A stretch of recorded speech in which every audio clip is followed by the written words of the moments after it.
Tengo el placer de presentarles a Belén del Rocío Moreno Cardozo, que es psicoanalista, psicóloga de la Universidad Nacional, especialista en clínica de la Universidad de los Andes y magíster en literatura hispanoamericana del Instituto Caro y Cuervo.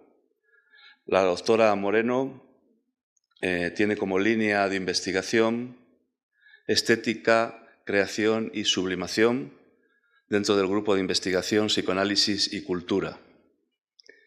En este marco de investigación se ha ocupado de varios temas: las relaciones entre el psicoanálisis y la literatura, la creación estética, los goces de la escritura, las relaciones entre la escritura, la memoria y el olvido, la sublimación. Para formular sus elaboraciones a los temas mencionados, ha dirigido su atención a obras de poetas y novelistas, con cuyo auxilio cuenta invariablemente en cada uno de sus avances en investigación.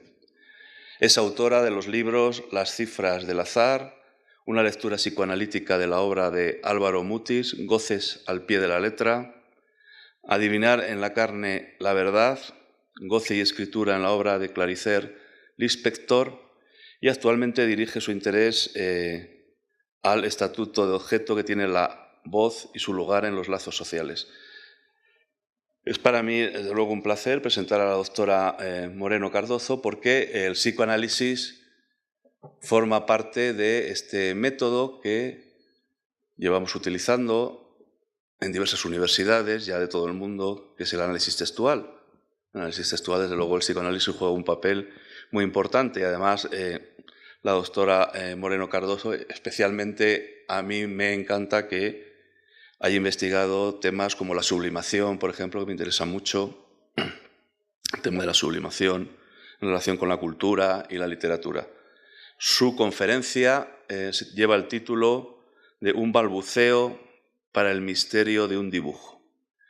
Y por lo que he leído del resumen que ha entregado, pues promete ser muy interesante, porque plantea el tema de la inscripción de la infancia en el lenguaje, ¿no? Que es un tema, desde luego, clave para todos los que estamos interesados en el análisis textual, que al fin y al cabo es una reflexión sobre el lenguaje. Pues sin más, cedo la palabra a la doctora Moreno Cardozo. Bueno, muchas gracias por la presentación. Estoy muy contenta de estar acá con ustedes porque sé que acogen las elaboraciones del psicoanálisis en lo que tiene que ver con el análisis textual. Nos ocupamos de asuntos muy próximos.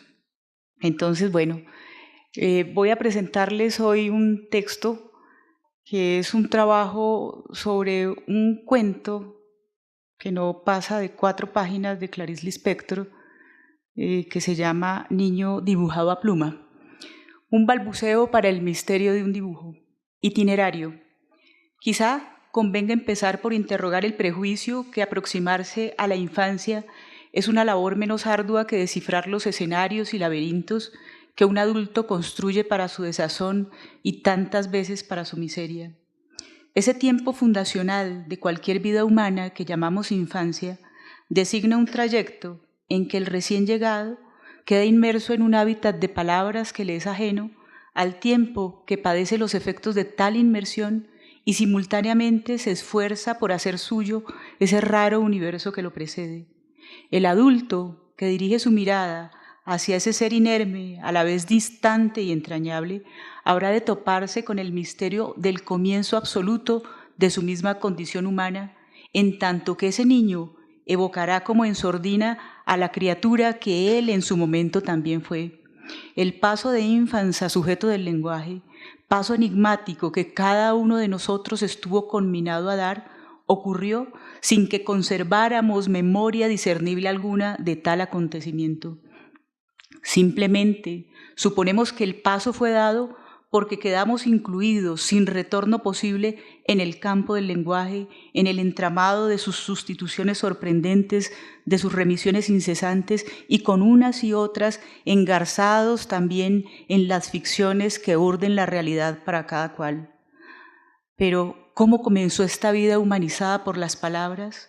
¿Cómo ocurrió que después de su nacimiento, esa criatura prometida a ser un miembro más de nuestra extraña especie, finalmente diera el paso hacia su segundo nacimiento cuando hizo suyas las palabras que le fueron impuestas? ¿Por qué tal escenario, que podríamos figurarnos revestido con los primorosos velos del amor, queda asistido, sin embargo, por una violencia inesperada? ¿Cómo entonces aproximarse con estas palabras que ya nos resultan familiares a aquel tiempo en que no lo eran en absoluto, tiempo de tránsito en que el infante simplemente era o existía en un entorno de palabras que no podía articular? Para abrir el espacio no a una respuesta, sino a un campo de resonancias que no agoten la cuestión, sino que preserven la viva médula del enigma, pues yo tampoco podría hacer otra cosa. Voy a ocuparme de un breve texto de Clarice Lispector, Niño dibujado a pluma. En muy pocas páginas, menos de 4, esta escritora, quien con sobradas razones fue llamada la hechicera exquisita, ha logrado proferir un condensado ensalmo para convocar ese repetido misterio de la humanización del infans. Con esta conmemoración, que no rememoración, del tiempo del comienzo, la autora adscribe, acaso sin saberlo, a la vieja literatura del érase una vez. Érase una vez entonces un niño dibujado a pluma. Este escrito, diáfano y a un tiempo denso de sugerencias, que fue publicado en una colección de cuentos llamada Felicidad clandestina, comparte con otros cuentos del Lispector los rasgos que otorgan ese tono singular a sus delicadas miniaturas: la narración de un hecho cotidiano, el sutil giro para que ese hecho se convierta en paradigma de una condición más generalizada del obrar humano, y con esto último también un inusitado y envolvente vuelo ensayístico, todo lo cual la escritora suele acompañarlo de claros acentos poéticos que tanto revelan como cifran la misteriosa persistencia de la vida. 2. El niño inacible. Las primeras líneas del Niño dibujado a pluma plantean más que un interrogante, una afirmación sobre la imposibilidad de conocer a un niño. Aunque el texto se abre con una pregunta, este interrogante deriva enseguida en una respuesta negativa que se precipita en imposibilidad. Cito: ¿cómo llegar alguna vez a conocer al niño? Para conocerlo tengo que esperar a que se deteriore. Solo entonces estará a mi alcance. Helo allí en un punto de infinito, nadie conocerá su hoy, ni siquiera él mismo. En cuanto a mí, miro y es inútil, no consigo comprender algo que es solo actual, totalmente actual. La narradora no puede conocer al niño, el mismo niño ignora su realidad, nadie puede acercarse a su experiencia. Así que el niño encarna con su mera presencia un agujero en el saber que no cede ante las pretensiones imaginarias de comprensión y conocimiento. Advertimos en ello una idea contraria a aquella del sentido común que predica que los asuntos de la infancia son siempre más sencillos que los de la vida adulta, dado que entonces el mundo era más simple. Acá no hay nada de eso, pues lo que se dice es que a un niño no hay modo de decirlo con palabras, y no solo a ese, a quien con tanta atención observa la narradora, pues ese niño es más bien la figura enigmática de muchos otros en su misma condición. Para conocerlo, habría que esperar a que el niño se deteriore, esto es, habría que esperar a que pase el tiempo, aguardar entonces a que ese niño deje de serlo. Con nuestros términos diríamos entonces que en su existencia esa pequeña criatura es presencia real, de modo que en estas primeras líneas no solo hay una objeción al sentido común, sino que también, y de manera más sustancial, es posible apreciar que con extrema concisión queda formulado un asunto de carácter epistemológico, pues ese pequeño ser es límite al saber, objeción a los poderes de la observación que tanto han redituado a las arduas labores del conocimiento. Queda declarada entonces la inutilidad de la observación, pues esta nada permite conocer ni comprender. La observación solo entrega unos pocos datos sobre la situación del niño, no sobre su real condición. Cito: lo que conozco de él es su situación. El niño es aquel a quien acaban de nacerle los primeros dientes. Dado que esta información es pobrísima, habrá que agregar una vaga anticipación sobre su porvenir, y es, dice ella, el mismo que será médico o carpintero. Nos percatamos entonces con estas últimas indicaciones sobre la salida de los dientes de que este niño es en realidad un bebé de pocos meses. Diremos entonces que se trata de un infante, una criatura que está en camino de adquirir la palabra, pero a la que le hablan y de quien probablemente hablan.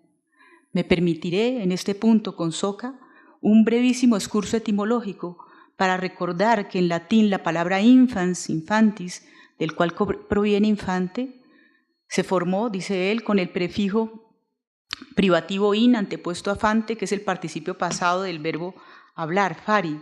O sea que infans significa literalmente no hablante, es decir, era un niño tan pequeño que todavía no hablaba, un bebé o un lactante, diríamos hoy, hasta ahí la cita. Así que el infante es el que aún no habla, de donde se deriva la singular temporalidad de su ser, que es una suerte de estando sin pasado ni futuro. Por ello, la incomprensión y el desconocimiento engendrados por la existencia del niño recaen en su hoy, en algo que es solo actual, totalmente actual.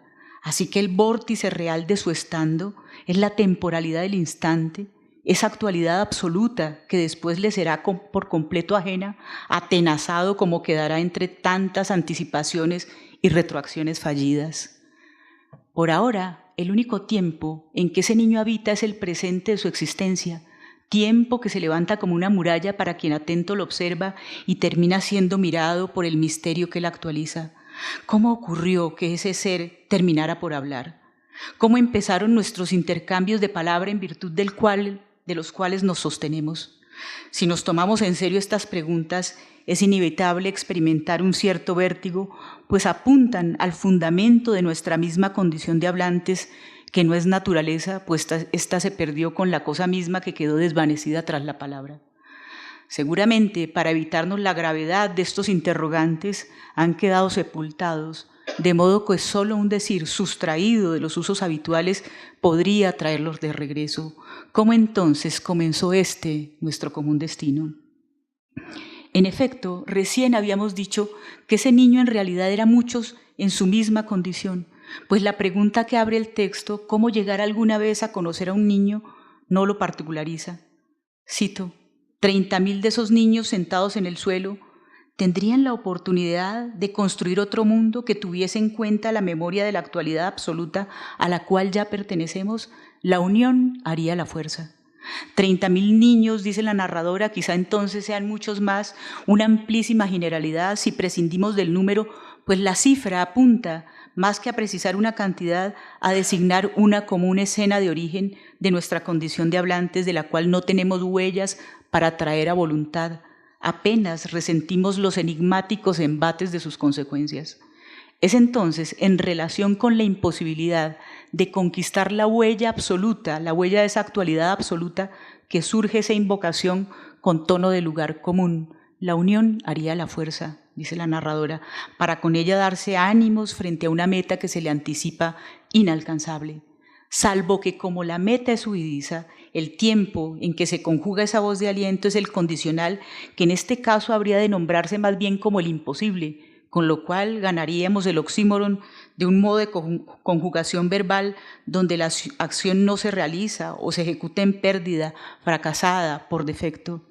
Es el tiempo del intento fallido ante un fin que persistirá incumplido, atrapar el presente del niño cuyo ser es actualidad radical.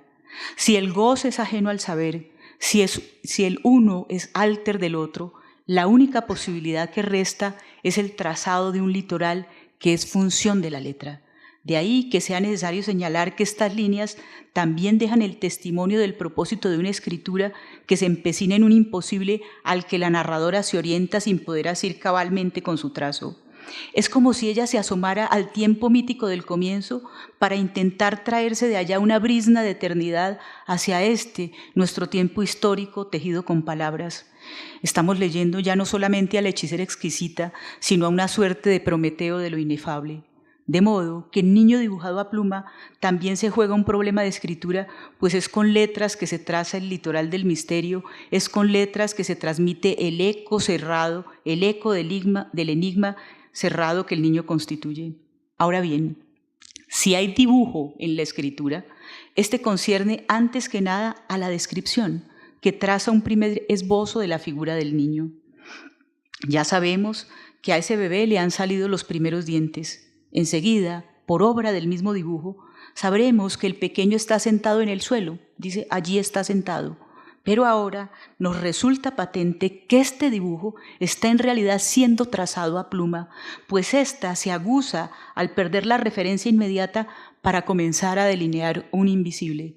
Cito, allí está sentado, empezando todo de nuevo, pero para su defensa futura, sin ninguna oportunidad de empezar realmente.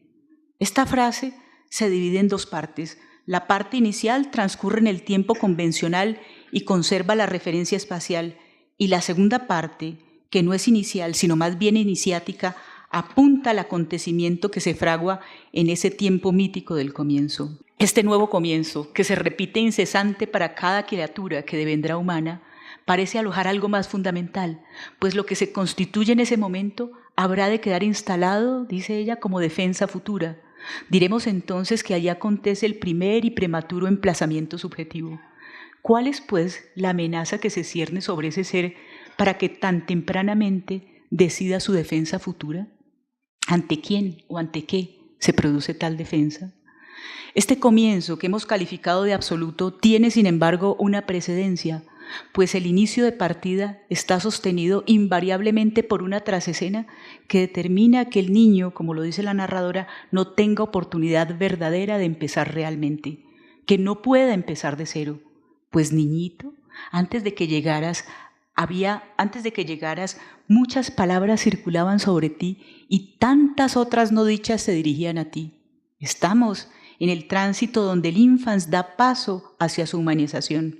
Cito, y así seguirá progresando hasta que poco a poco, por la bondad mediante la que nos salvamos, haya pasado del tiempo actual al tiempo cotidiano, de la meditación a la expresión, de la existencia a la vida.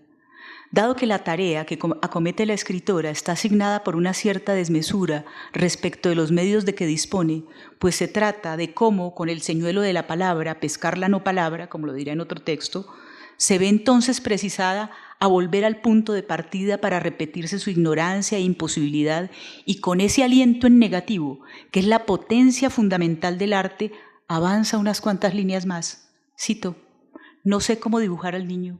Sé que es imposible dibujarlo al carbón, pues hasta la pluma mancha el papel más allá de la finísima línea de actualidad extrema en que él vive. Un día lo domesticaremos hasta hacerlo humano y entonces podremos dibujarlo. Pues eso hemos hecho con nosotros mismos y con Dios. El propio niño contribuirá a su domesticación, se esfuerza y coopera. Quizá sorprenda leer la palabra domesticación al hablar de un bebé, pues se suele pensar que con ese término solo nos referimos a la acción con la cual metemos a un animal salvaje en nuestra casa, domus.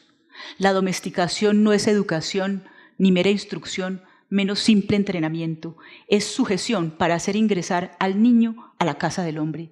Y esa casa, su único hábitat, es el lenguaje.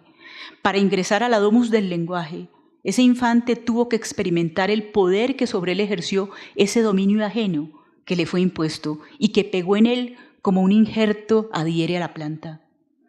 Acabamos de situar qué es la domesticación del niño, pero ¿cómo es que ahora hago una referencia a la planta?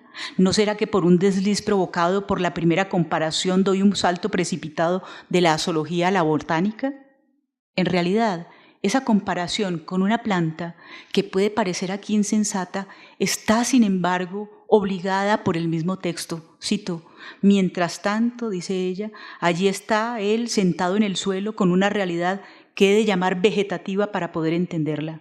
Entonces, lo animal y lo vegetal asoman aquí como depositarios míticos del goce que hubimos de perder con la entrada en el lenguaje.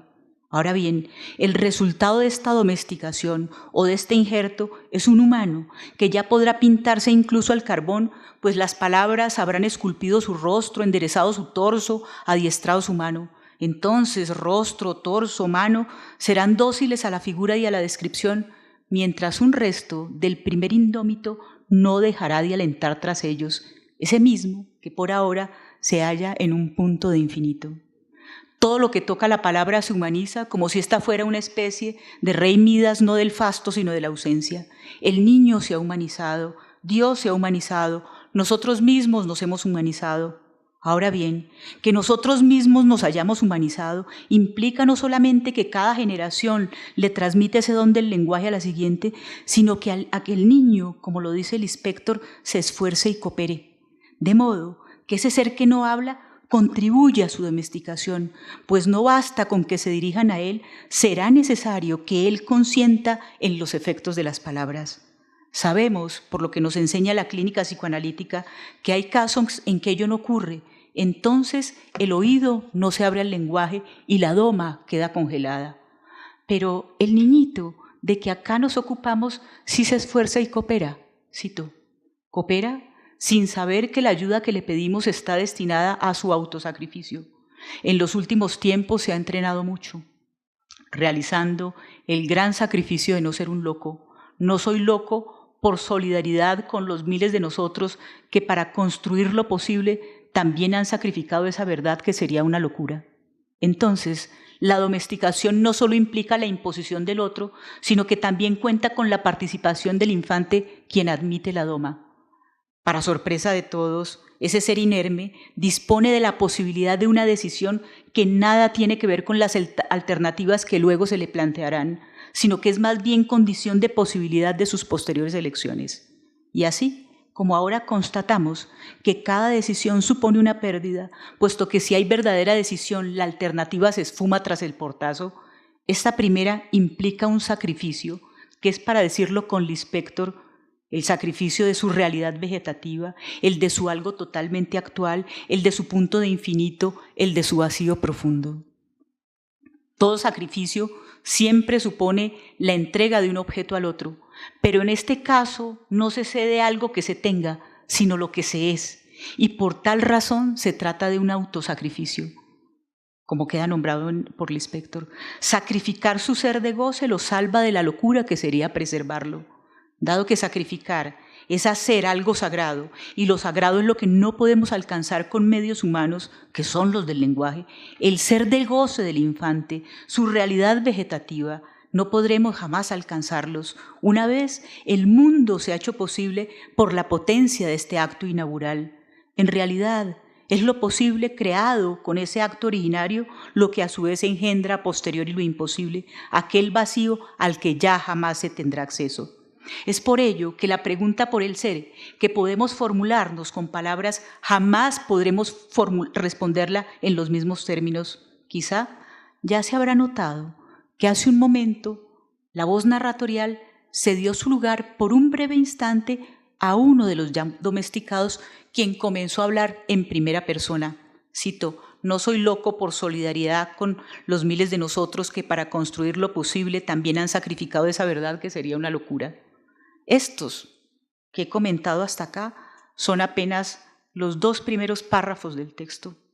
La concisión, bien lo decía Pessoa, es la lujuria del pensamiento. 3. Hijo, ven por acá.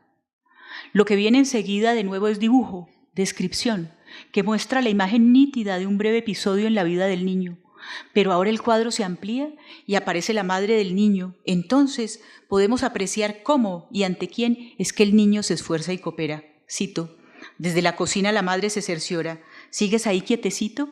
Convocado al trabajo, el niño se levanta con dificultad, se tambalea sobre las piernas, con toda la atención vuelta hacia adentro, su equilibrio entero es interno. Conseguido esto, ahora toda la atención es hacia afuera, observa lo que el acto de levantarse ha provocado, pues el acto de incorporarse ha tenido consecuencias y más consecuencias.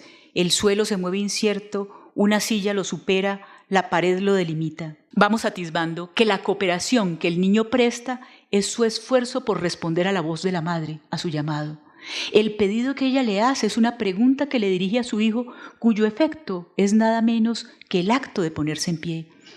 Esta pregunta, ¿sigues ahí quietecito?, ¿acaso condensa las incontables que la madre le hace a su pequeño durante los primeros meses de vida? Como ha sido descrito en no pocas observaciones sobre los intercambios que acontecen entre la madre y el niño durante ese primer tiempo, buena parte de las interpelaciones que ella le dirige están construidas bajo la forma de preguntas. La función de ese modo de dirigirse a su hijo es crear el espacio potencial para el sujeto por venir. deportando en gran medida a ese ser que estaba inmerso en un vacío profundo. Una función semejante a aquella de las preguntas es la que desempeña el silencio posterior de la madre, pues su espera silenciosa para que él responda es el precioso don del intervalo donde el sujeto podrá advenir. Si quisiera apresar con un solo término lo que el llamado, las preguntas y la espera silenciosa de la madre dicen, sería esto: ven. Ese ven es adven, con lo cual surge la posibilidad de su advenimiento, de su segundo nacimiento, parido ahora al campo del lenguaje y llegado también al espacio del discurso como lazo social. Cabe recordar en este punto las elaboraciones sobre la domesticación que anotaba más arriba para aportar un discernimiento más al respecto. Toda domesticación requiere de un amo, que no es acá simplemente un señor que profiere órdenes, ni una señora que gobierna como una ama de casa. Este amo es ante todo un discurso que impone un orden que es el del lenguaje. Tal orden tendrá sus voceros, que dado el caso podrán ser señoras y señores agitados por un deseo y revestidos por una cierta impostura. Recordemos rápidamente que el discurso en las elaboraciones de Lacan está sustentado en 4 lugares: agencia, trabajo, producto y verdad. No voy a abundar en ello, solo quiero decir que en las últimas líneas que leí se halla el germen vigoroso del discurso del amo, fundamento de todos los discursos.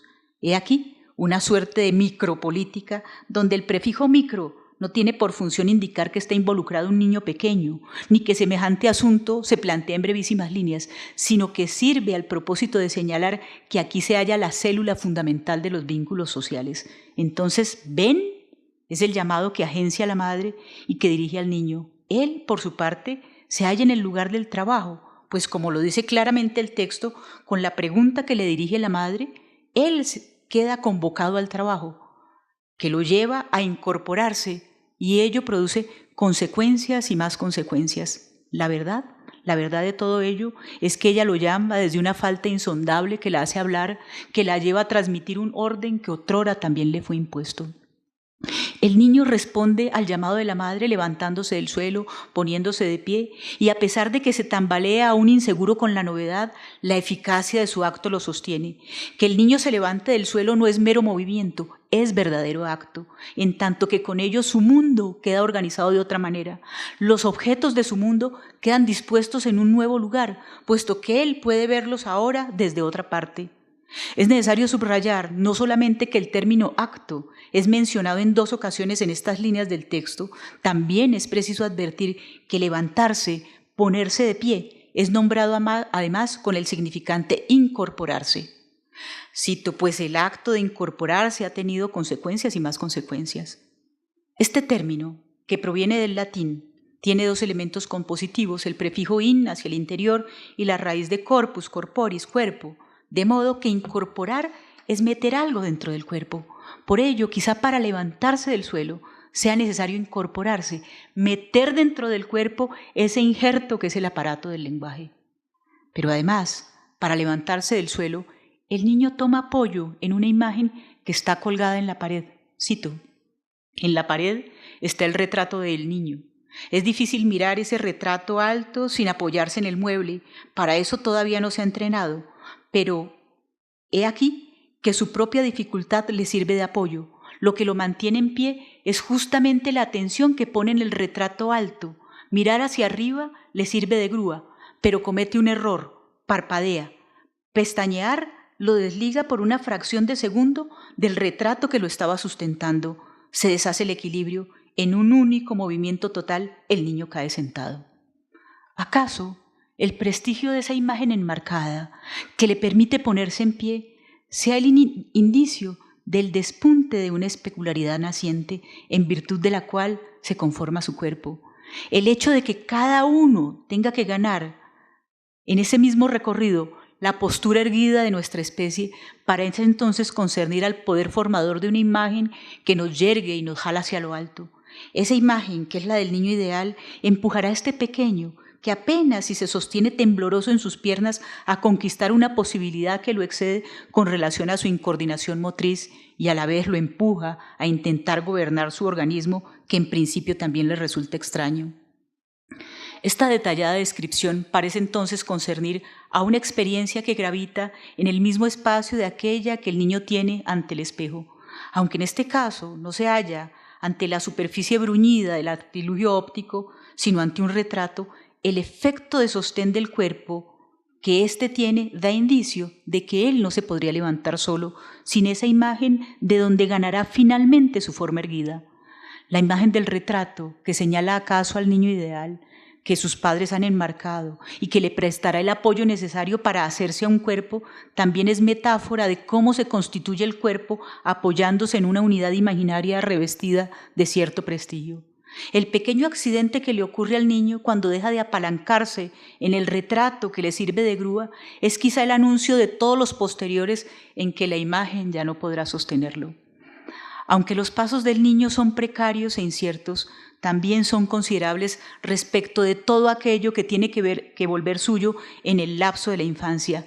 Ese era el tiempo en que todo nos acontecía por primera vez, y ese aire de comienzo del mundo es el que transmite este breve escrito. 4. Invocación. Enseguida una experiencia ahora con la propia baba. Cito: de la boca entreabierta por el esfuerzo de vida escapa una baba clara que escurre y gotea hasta el suelo. Mira la gota muy de cerca como si fuera una hormiga. El brazo se alza, avanza en un arduo mecanismo de tapas y de golpe, como para sujetar lo inefable, con inesperada violencia aplasta la baba con la palma de la mano. Parpadea, espera. Finalmente, pasado el tiempo necesario de la espera de las cosas, aparta cuidadosamente la mano y examina en el parqué el fruto del experimento. El suelo está vacío. En una nueva y brusca etapa se vira la mano. La gota de la baba está pegada a la palma. Ahora también de eso sabe. Entonces, con los ojos abiertos, lame la baba que pertenece al niño. Dado que este es un dibujo a pluma, no se trata de exponer las razones fisiológicas del babeo del bebé. Y aunque sabemos que acaban de salirle los primeros dientes, la baba queda mejor atribuida a su esfuerzo de vida, como aparece en el texto, su esfuerzo de vida, que levantarse, que sostenerse en pie, que mover su brazo, que aplastar la baba, y que en todo ello, que responder al llamado. Y entonces ve, pequeño, al sitio donde te llaman, haciendo tu esfuerzo de vida. En este episodio con la baba, es patente que aún los movimientos del bebé son bruscos, pues apenas está ejercitándose para ponerse en pie, para levantar su brazo, para agarrar con su mano. Surge aquí una inesperada violencia cuando el niño da un manotazo sobre la propia baba, pero tal violencia solo es la torpeza propia de quien no dispone aún de las sinergias corporales requeridas para ejecutar acciones que ahora nos parecen poca cosa, pero que en su momento implicaron una enorme conquista. Tales sinergias, que comportan la participación activa y concertada de varias partes del cuerpo para realizar una función, dependen de la especularidad naciente y contribuirán también a darle al niño algún gobierno sobre su cuerpo. Lo que viene enseguida es una vocalización del niño, quien piensa en voz alta, niño. Es la primera palabra que se nos deja escuchar aquí, brotada de un arduo camino transitado en tan pocos meses de vida. Y luego una nueva pregunta de la madre, ¿a quién llamas? Cito, pregunta la mamá desde la cocina. Con esfuerzo y gentileza, él mira la sala, busca a quien la mamá dice que está llamando, se voltea y cae hacia atrás. Pensar en voz alta es hablar, salvo que ese hablar tiene algunas particularidades. Del continuo sonoro de la madre, el bebé ha separado la palabra niño, aquella con la cual se habrá referido y dirigido a él tantas veces. Si el pequeño puede hacer ese recorte significante, es porque la madre logró hacerle oír tal cesura. Con el recorrido que hemos acompañado hasta acá, podemos ya advertir que la humanización del infans cuenta con un operador fundamental que es la voz de la madre. A esta responde el niño levantándose del suelo. También, por medio de esa voz, se organiza y se orienta su percepción, pues el niño, dice, busca a quien la mamá dice que está llamando. Además, a esa misma voz, él responde apropiándosela, mucho antes de saber el significado de las palabras que pronuncia. Al parecer, por lo pronto, esas unidades discretas no han sido subjetivadas, pues el bebé no sabe aún que la palabra que él mismo ha emitido, niño, como un eco de la voz de la madre, lo tiene a él como referente. En tanto su cuerpo no se ha terminado de constituir, no cuenta aún con la matriz simbólica que le permita decir yo, ese niño de quien mamá habla soy yo.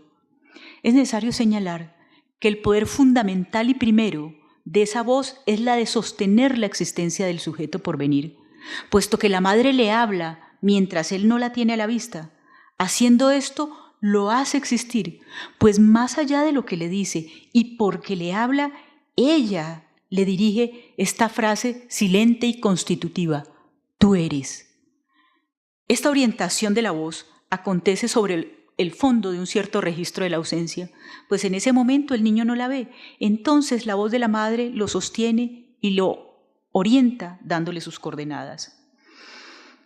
Ocurre que mientras el pequeño busca con la mirada a quien mamá dice que está llamando, otro accidente lo deposita nuevamente en el suelo, comienza a llorar. Cito: ve la sala distorsionada, refractada por las lágrimas, el volumen blanco crece y se acerca, mamá lo absorbe con brazos fuertes y he aquí que el niño está muy pronto en el aire, muy en lo caliente y lo bueno.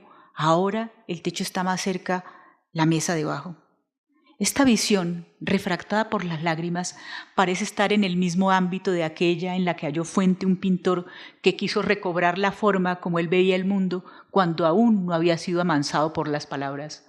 Muchísimo antes de que el cubismo entrara en la escena de la pintura del siglo XX, cada quien lo pudo atisbar caleidoscópico, inmemorial, a efecto del velo deformante de sus propias lágrimas. Pero ese lloroso ya ha probado el valor de llamado que adquirió su llanto, pues su madre responde levantándolo en brazos, así que si bien su llanto no es palabra articulada, ya está incluido en el circuito de la demanda del sujeto dirigida al otro. A la madre, quien lo alza en sus brazos, la narradora le asigna las cualidades simples y redondas de lo caliente, lo bueno, lo alto. Estos términos son, sin embargo, aproximación delicada a lo que se supondría serían los gruesos juicios del comienzo, determinados por las sensaciones de placer y displacer. En este caso, desde luego, no se trata de que el niño articule las palabras bueno, alto, caliente, sino de que estas palabras son las categorías más cercanas a la naturaleza de las sensaciones por él experimentadas. 5. La mosca de la humanización. El niño, agotado de tantos rendimientos, va cayendo en el sueño. Cito: y como no puede más del cansancio, empieza a desviar las pupilas hasta que las va hundiendo bajo la línea del horizonte de los ojos, los cierra sobre la última imagen, los barrotes de la cama, se duerme agotado, sereno. El agua se ha secado en la boca, la mosca aletea en el cristal. El sueño del niño está surcado de claridad y de calor. El sueño vibra en el aire, hasta que en repentina pesadilla sobreviene una de las palabras que ha aprendido, se estremece violentamente, abre los ojos. El plácido cuadro de la entrada en el sueño, con su aire tranquilo, cede abruptamente lugar a un aire que no es solo aire caliente o aire apacible, sino aire de pesadilla. La ruptura de la tranquila escena está anunciada por algo que mancha el hermoso cuadro del bebé durmiendo en su cama, una mosca que aletea en el cristal. De modo que la claridad que surca el sueño del niño tiene su mancha, su mosca, una pesadilla. Lo inquietante es que esa pesadilla está causada por una palabra que el niño ha aprendido. Esa extranjera se le volvió íntima en la operación fundacional que más arriba evocábamos como acto de incorporación. La voz que él escuchó de su madre ahora lo habita, se le ha vuelto causa íntima, habitante intestina, hasta una especie de parásito del que no se librará en adelante. Esta última, entonces, sería la mosca que trae la humanización. Hasta donde sabemos, respecto de la vida adulta, la pesadilla rompe la pantalla del sueño, dado que hace patente un real de goce opaco e insoportable. De ahí que la salida de ese despertar traumático que la pesadilla misma constituye sea justamente tratar de asirse nuevamente a las palabras y a las imágenes con que pretendemos reinstalar cierto confort y apantallarnos durante la vigilia para entonces seguir durmiendo. Sin embargo, hemos de notar que esta pesadilla del niño acontece no porque quede desprovisto de palabras, pues solo dispone de unas pocas, sino porque justamente le retorna una de las palabras aprendidas. Entonces, el hecho de que la palabra que le vuelve ahora desde adentro tenga la forma de pesadilla nos resulta por entero misterioso. Podríamos preguntarnos entonces, ¿qué del goce enigmático de la madre puede transportar esa palabra que de súbito le llega y lo arranca de su sueño?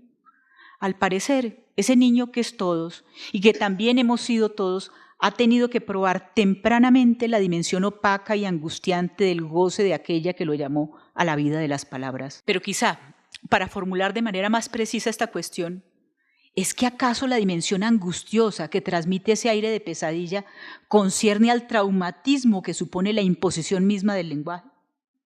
¿Qué pasa entonces con ese organismo real y precario cuando la palabra se le instila por la oreja? No parece que el oído sea el único afectado, sino el organismo todo, el que se ve entonces conmocionado por tal irrupción, puesto que, dice el relato, el niño se estremece violentamente cuando lo asalta intempestivamente una palabra que ha migrado desde afuera hacia adentro, de donde podríamos derivar que el cuerpo se vuelve sensible no a efectos de la función general de los órganos de los sentidos, sino fundamentalmente a causa del material que le entró por el oído, que entonces puso a operar esos órganos según las modulaciones del decir y de lo escuchado. Quizás sea ese el fundamento del materialismo del que hablan los psicoanalistas, pues las palabras no nos dejan quietos, resuenan, alcanzan y sacuden nuestra materialidad. Entretanto, reparamos que nos hemos vuelto a encontrar con una referencia a la violencia, esta vez bajo su forma adverbial. Ya no se trata de la violencia como brusquedad de los movimientos aún toscos del bebé, sino de un acontecimiento de palabra que conmociona el cuerpo. ¿Acaso ese violentamente sea el único modo en que se puede acusar recibo de lo que no tuvo otras vías de apertura que la imposición? Acepta esto que te entrego, admite estas palabras con las que te hablo, y para que no te pese tanto el fardo, aduéñate entonces de las palabras que así te impongo. 6. La magia y el terror. La violenta conmoción se vuelve enseguida estrepitosa, pues recién abre los ojos, cito, para su terror no ve más que esto, el vacío caliente y claro del aire sin mamá. Lo que piensa estalla en llanto por toda la casa. Mientras llora, va reconociéndose, transformándose en aquel que mamá reconocerá. Casi desfallece de tanto sollozar. Tiene que transformarse urgentemente en algo que pueda ser visto y oído, porque si no se quedará solo. Tiene que volverse comprensible, porque si no nadie lo comprenderá. Si no, nadie se acercará a su silencio. Si no dice y cuenta, nadie lo reconoce. Haré todo lo necesario para hacer de los demás y que los otros sean míos. Brincaré por encima de mi felicidad real, que solo me traería abandono, y seré popular. Hago trampa para que me amen. Es totalmente mágico esto de llorar para recibir a cambio mamá. Hasta ahí la cita.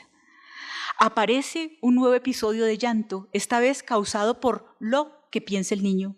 Este llamativo artículo indeterminado señala también otro límite infranqueable, pues por lo pronto ese bebé no puede decir qué piensa, solo hace manifiestos los efectos de eso que ya lo habita como pensamientos ante la ausencia de mamá. El llanto disemina una onda expansiva por toda la casa, de donde el espacio todo parece quedar teñido por la invocación por él proferida. Advertimos de nuevo cómo ocurre que un material vocal desde el comienzo marque, curve y organice nuestro espacio humano. El llanto mismo ingresa en el campo del lenguaje, pues es expresión dirigida y reconocida en el campo del otro. Tal reconocimiento implica considerarlo en su valor de pedido, de demanda, al tiempo que ese llanto es el modo en que la criatura no solo desvalida, sino también en este punto fundamental, por entero activa, se esfuerza y coopera. Que ese ser inerme tenga que transformarse urgentemente en alguien que pueda ser visto y oído, señala bien que la real urgencia de la vida no concierne tanto al registro de las consabidas necesidades vitales, el hambre y la sed, como a la necesidad vital de insertarse en el campo de los significantes donde habita aquella que lo llamó a la existencia. Advertimos además que el reconocimiento de su existencia está sostenido por dos engarces pulsionales que circulan en el ámbito del deseo. Hacerse reconocer implica hacerse ver y hacerse oír, que son respectivamente las metas de las pulsiones escópica e invocante. Si al comienzo la voz y la mirada fueron los de la madre sobre su hijo, he aquí que él ingresa en el circuito del funcionamiento pulsional, pues su llanto, al ser escuchado, también lo hace visible para el otro. Por la forma en que queda planteada acá la imbricación de estos dos montajes pulsionales, podríamos decir que la escopicidad se funda en la invocación, puesto que es gracias a que el niño llora que también logra hacerse ver. Estos circuitos, el que no llora no mama, estos circuitos pulsionales acarrean algo más primordial que algunas satisfacciones localizadas, pues con el arribo a las metas de hacerse ver y hacerse oír, tiene lugar nada menos que la aurora del sujeto. Este niño ha consentido en la domesticación y su elección queda planteada en el texto por una seguidilla de frases adversativas que presentan en breves líneas aristas diversas de la alternativa sacrificada. Cito, porque si no se quedará solo. Tiene que volverse comprensible porque si no nadie lo comprenderá. Si no nadie se acercará a su silencio. Si no dice y cuenta nadie lo reconoce. Así, la soledad, el sinsentido sin la cobertura del sentido y el silencio sin compañía serían el producto del rechazo de la doma. La secuencia de las frases, además, trae los términos mismos de la alternativa admisión o rechazo, con sus insistentes si no. Si no hay mundo parlanchín, esto sería mudo, desnudo, desierto. Después de ello, dado que el niño responde al llamado y también llama, aparece la enunciación, no articulada en palabras aún, pero desde ya sustento de un lugar desde el cual él dará testimonio de su existencia. Recordémosla entonces. Haré todo lo necesario para hacer de los demás y que los otros sean míos, brincaré por encima de mi felicidad real, que solo me traería abandono, y seré popular, hago trampa para que me amen, es totalmente mágico esto de llorar para recibir a cambio. Mamá. Notamos que pasamos sin transición alguna de la voz de la narradora, que presenta un camino ya cerrado, a la voz supuesta del niño, dicha en primera persona. Entonces, esta última empieza a transitar por una vía que le permitirá establecer lazos con los otros, caminos que le supondrán perder el gozo anonadante de su siendo, que lo llevará también a las trampas y equívocos del amor, allí mismo, donde podrá probar el poder de convocación que porta su llamado. La maravilla de este momento consiste en experimentar la magia del llamado. ¿Cómo así que llora y recibe a cambio la presencia de mamá? Esta respuesta es la magia con que el niño se sorprende de que el llanto provoque cambios en su mundo, mientras el milagro fue que él se hiciera sensible a la extranjería de la palabra. Una vez sellado el tiempo mítico del comienzo, el previo a la represión originaria, llega el tiempo de la magia. Pero no ha de creerse que la magia de la que aquí se habla es la misma con la que se añoran mundos encantados e ideales. Nada de eso, pues el domesticado comienza a hacer uso de su recién conocido poder, también trampea y cae él mismo en los ardides del amor. Su vida humana ha comenzado. Solo una palabra y se inicia la danza de una fértil miseria, dice el poeta Álvaro Mutis. Hasta que un ruido familiar, cito nuevamente, entra por la puerta y el niño, mudo de interés por lo que es capaz de provocar el poder de un niño, para de llorar. Mamá, es mamá, no se ha muerto, y su seguridad consiste en saber que tiene un mundo que traicionar y vender y que lo venderá. El mundo al que el pequeño decide traicionar es el de su felicidad real, ¿sí? Es el de la realidad vegetativa, calificativo real que ahora decidimos escuchar en el campo de uso del psicoanálisis. Se trata entonces de expulsar lo real del goce, admitir la doma y con ella el intercambio que acá es planteado en términos de venta. Hay que decir que el gesto del traidor, de quien a cambio de un beneficio se entrega para que lo compren, resulta una imagen inusitada para la humanización, de donde podremos advertir que el inspector arroja una mirada a la domesticación desde la otra orilla, desde aquella supuesta a la que le atribuimos en nuestras nostalgias vanas la plenitud de goce del ser. Entrar en la lengua de trapo de la nación, como la denomina Pascal Quiñar, para con ella insertarse en las estrategias y estratagemas del toma y daca de la demanda con la madre. Te doy esto a cambio de esto otro. Goce, vacío profundo, felicidad real a cambio de palabras, amor, reconocimiento. Con su llanto, el niño se ha transformado en alguien reconocible, de modo que mamá llega con un pañal en la mano, cito, ¿no bien ve el pañal? Él se echa a llorar de nuevo, pero si estás todo mojado. La noticia lo sorprende, se renueva la curiosidad, pero ahora es una seguridad cómoda y garantizada. Mira con ceguera la humedad propia, en una segunda etapa mira a mamá. Ahora la madre le apalabra la sensación, lo cual anuda un significante a una zona localizada de su cuerpo, asunto de la mayor importancia, pues de este modo se horadan los orificios del cuerpo para que aparezcan en su valor propiamente erógeno. De las palabras que acompañaron tal circunscripción y de las vocalizaciones que el niño entonces emitió, quedarán fragmentos, acodos, que luego harán valer su marca en las formaciones de la otra escena, en las manifestaciones del inconsciente producto de la doma, de la domesticación. Esos fragmentos le enredarán la lengua en los momentos más inesperados e infiltrarán su decir, como dice Dufour, como una especie de contracanto que sobrepone constantemente sus trazas. Las palabras de la madre habrán acompañado ese episodio y seguramente otros tantos cuando acudió a encargarse de su niño que llora, come, orina, defeca. Y de nuevo, las palabras de ella orientarán su percepción, pues el niño mira con ceguera su propia humedad. En efecto, no se trata de que él se vea orinado, sino de sentirse mirado en la propia sensación de humedad y después mirar a mamá, lo cual le permitirá luego verse y ver. Finalmente, el prodigio que se repite incesante en esta vida, que ya sabemos por qué calificar de doméstica. El término despreciado, doméstico, puede ahora cobrar su dignidad. Cito, pero de pronto se estira y escucha con todo el cuerpo, el corazón latiendo pesado en la barriga. ¡Pipí! Lo reconoce de golpe con un grito de victoria y de terror. El niño acaba de reconocer. Claro que sí, dice orgullosa la mamá. Claro que sí, mi amor. Es el pipí que ha pasado por la calle. Le contaré a papá lo que has aprendido, que ya lo has aprendido. Y vaya, si no se dice así, pipí, mi amor, dice la mamá, tirando de arriba abajo, después de abajo arriba, levantándolo por las piernas, echándolo hacia atrás, tirando de nuevo de abajo arriba. En todas las posiciones el niño conserva los ojos bien abiertos, secos, como un pañal nuevo. El pequeño pudo anudar la palabra pipí con su sensación de humedad, y la evidencia de ese lazo solo se convierte en acontecimiento en tanto la madre acoge, celebra y reconoce esa expresión como un significante que hace parte de su hábitat lenguajero.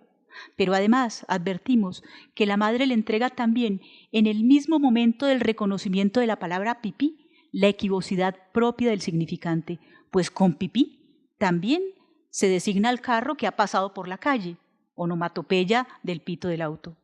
Vamos apreciando entonces cómo la doma se aligera, pues no solo resulta patente ese peso pesadilla de la imposición del lenguaje, también queda abierto el juego con el significante que alivia la carga y procura un espacio de levedad con el cual el nuevo sumiso a las leyes del lenguaje podrá conocer otra libertad que la del tiempo de la realidad vegetativa. El orgullo exultante de la madre no es solo vanidad imaginaria, narcisista con los logros de su niño, también está causado por algo más fundamental. El don del lenguaje fue recibido por su criatura. Habrá entonces un júbilo compartido, victoria de él, orgullo para ella, que llega a convertirse en pacto con referencia a un tercero garante. Entonces la madre le contará a papá la palabra que el niño ha aprendido. Ahora bien, a la conquista de ese anudamiento entre cuerpo y lenguaje responde también otra conmoción corporal, pues la victoria del reconocimiento de la palabra pipí quedó anticipada cuando el niño escuchó, ya no con la oreja, sino con todo el cuerpo. Entonces nos topamos acá también con la aurora de la enunciación, en tanto el sujeto naciente se juega su cuerpo en ello. Pero esta victoria no está desprovista de terror, el mismo de la pesadilla, cuando una palabra incorporada expulsó al niño de la serenidad de su sueño. Es que entonces el verdadero despertar es ser precipitados por una palabra inesperada al abismo de goce del cual partimos? ¿O es que acaso las palabras no son mero sueño, velo del horror, sino la verdadera pesadilla? ¿Qué terror es ese, el del triunfo de la palabra? ¿En qué recodos nos vuelve a asaltar? He titulado este recorrido con una referencia aquí ausente, balbuceo para el misterio de un dibujo. En efecto, no escuchamos los balbuceos del niño mientras lo acompañamos en este brevísimo episodio de su vida. Sí supimos de una palabra que lo asaltó como una pesadilla y recién de la victoria de un reconocimiento, pero no estuvimos en el tiempo de sus balbuceos. Entonces, ese término en realidad solo llega acá para señalar la lejanía en que me hallo respecto de los balbuceos con que comenzó la doma.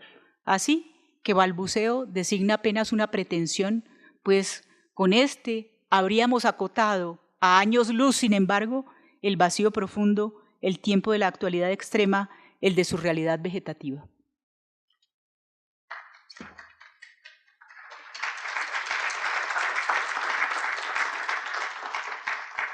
En el apartado 5, donde usted mencionaba la mosca de la humanización, mencionó algo en torno al acto de la pesadilla. Es que en la narración del cuento del inspector dice que el niño, ¿sí?, entra en el sueño, Sí, entra en un ¿sí?, mutismo del sueño. se queda dormido y que de pronto, en repentina pesadilla, ¿sí?, como que le vuelve una de las palabras que ha aprendido. Él cogió una de las palabras, no se sabía cuál es, pero como una palabra le vuelve adentro y entonces me preguntaba por qué una palabra incorporada puede tener el valor de una pesadilla, ¿sí?